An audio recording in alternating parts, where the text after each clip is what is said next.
see Lloyd's mom because I spent a lot of time with Lloyd's mom when Lloyd was going through his struggles. And I think about, what if I'd have done this 5 years ago? Would I have had to have seen Lloyd go through the things that he had done?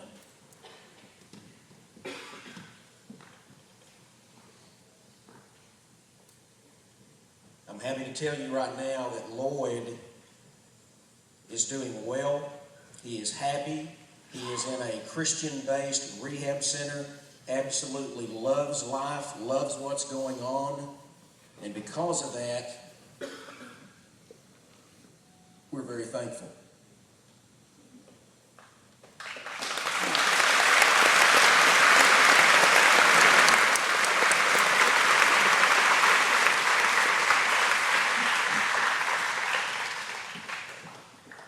I think about Julie and Dickie, who's sitting in here today. And I think about Julian dying twice in the helicopter on the way to Dallas. Not once, but twice. This young lady died twice.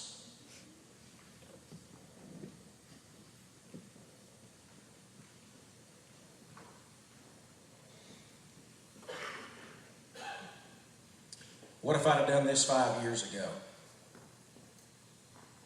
No one can answer that question. No one can answer that question, but I do know that it's about choices. I do know that it's about choices, and there's not anyone in this room on either side that has not made the wrong choice at one time or another in their life.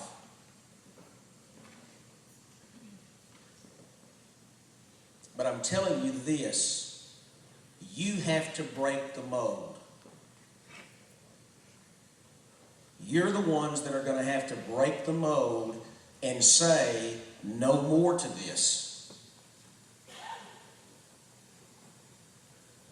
And you're going to have to break the mold of drugs, strong families, morality, character. You're going to have to be the one that changes the world.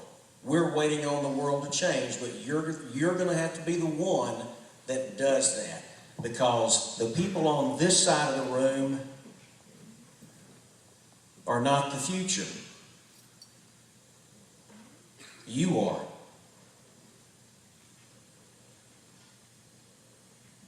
You're the future.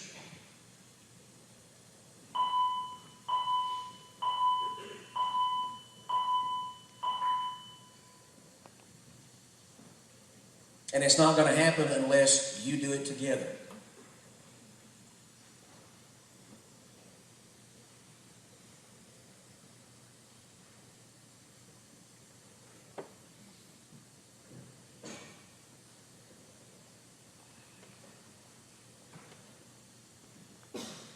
My daughter encouraged me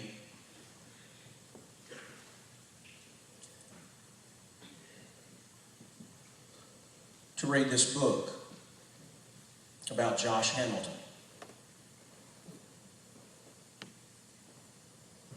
If you've never read it, I encourage you to read it because all of you know who Josh Hamilton is. And so because my daughter encouraged me to read this book, and I'll be very honest with you, I don't read books. If I was in an English class at North Lamar, I'd have to tell Miss Arnold or Dr. Winfrey, hey, you're going to give me another assignment because I can't read this book.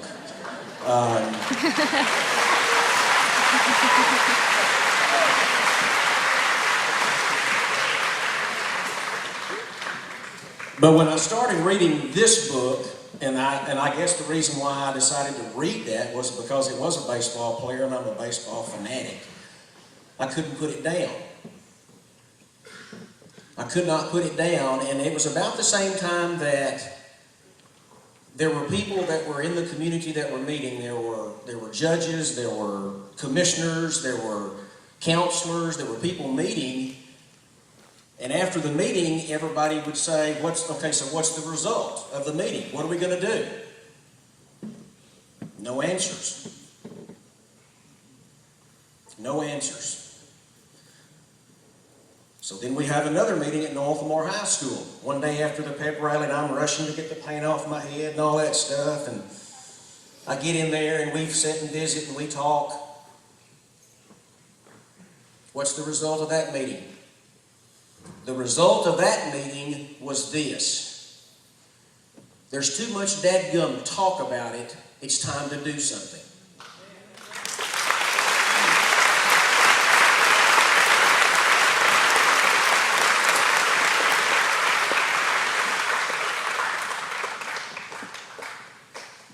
So we're still talking, but we're talking about now what the future is going to bring, and we're going to talk about now what we're going to do and what opportunities that we're going to give you from basically a lot of people in support of what I'm doing, but I really wasn't ready to say I'm tired of talking about it until I finished Josh Hamilton's book.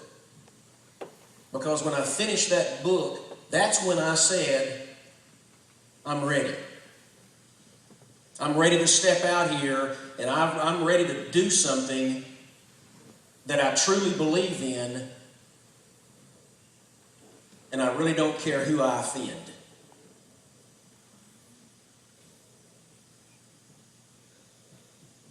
Because my question once again to those people that I offend, tell me what you're doing to save our kids' lives.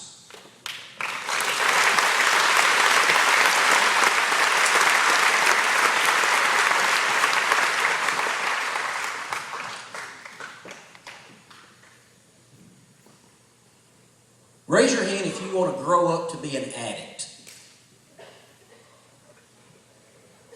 Raise your hand if you want to grow up to be an addict. No one. Yeah, and this is the point of that. We'll have some snickering and some giggling and all that, but you know what? If you were by yourself, all alone, and just you and I asked you that question, you wouldn't be snickering and laughing. Or if you wouldn't sit by your buddy. No one wants to grow up and be an addict. No one plans on being an addict. What is addiction? What is addiction?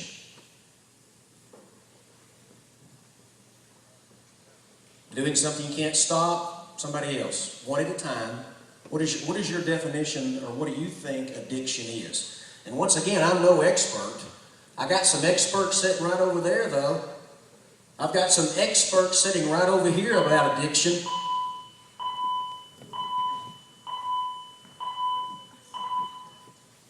One more time. Starting something you can't stop. It's where you let the drugs control you. Well, in me doing my research, addiction is a dependence on an illegal, legal, or medication.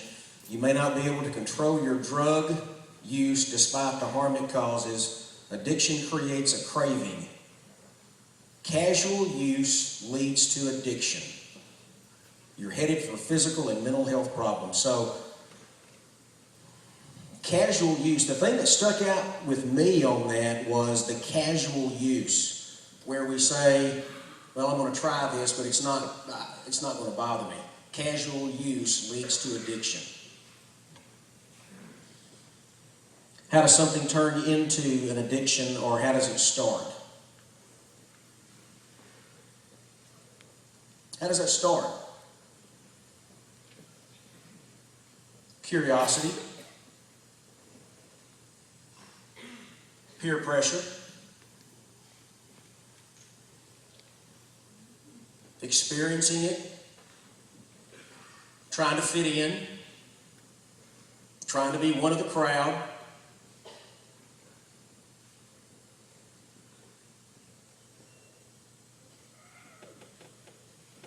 That's how it starts.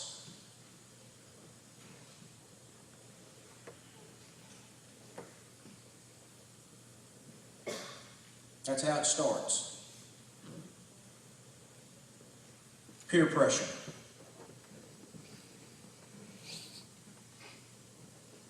Today we're going to offer you an altar peer group. Today we're going to talk about altering your peer group.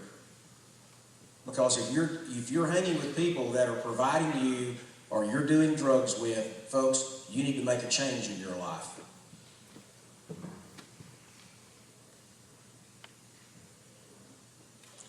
We're going to give you the tools to look at. Can I continue? Thank you. I don't talk when you're talking to me. I expect you to be quiet when I am.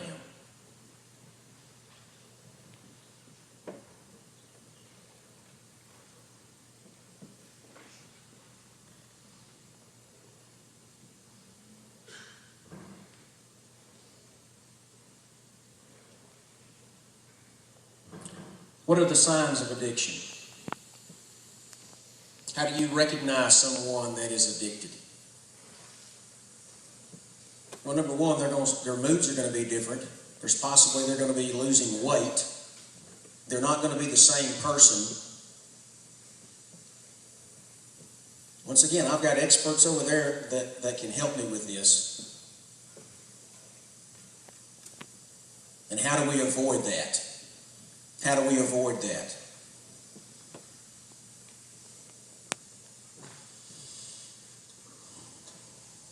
It's all about choices.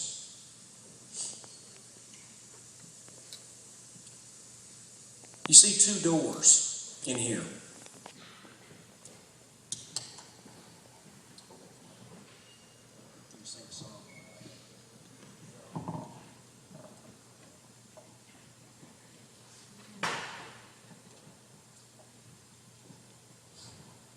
You see two doors.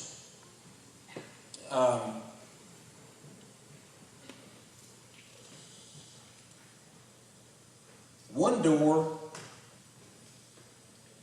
represents addiction. One door doesn't.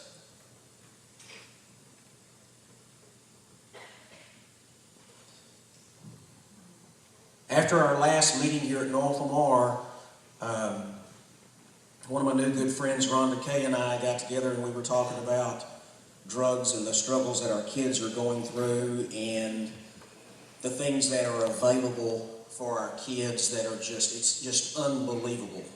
Because I'm going to tell you right now, people that are selling, people that are giving, people that are encouraging, they don't care about you.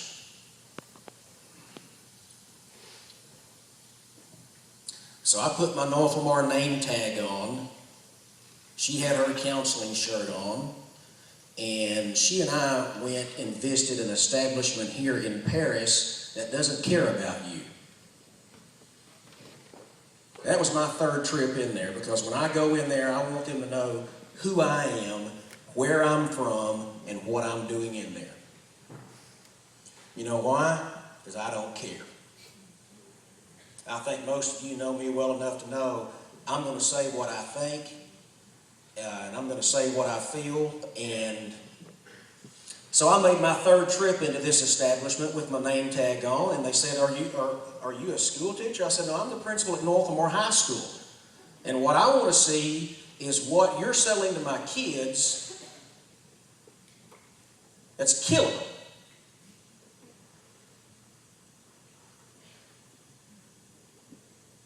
And yes, things have been outlawed since September the 1, but guess what? People that don't care about you, and people that don't have God in their life, and people that do not believe in something more are still manufacturing and still creating stuff so you will be addicted, so they can make money, and make more money, and make more money, but they don't care about you. They care about your money. They want you to be addicted. They want you to want that crap. Because they want your money. You don't see any of them sitting over here, do you? You don't see any of those kinds of people sitting over here, do you?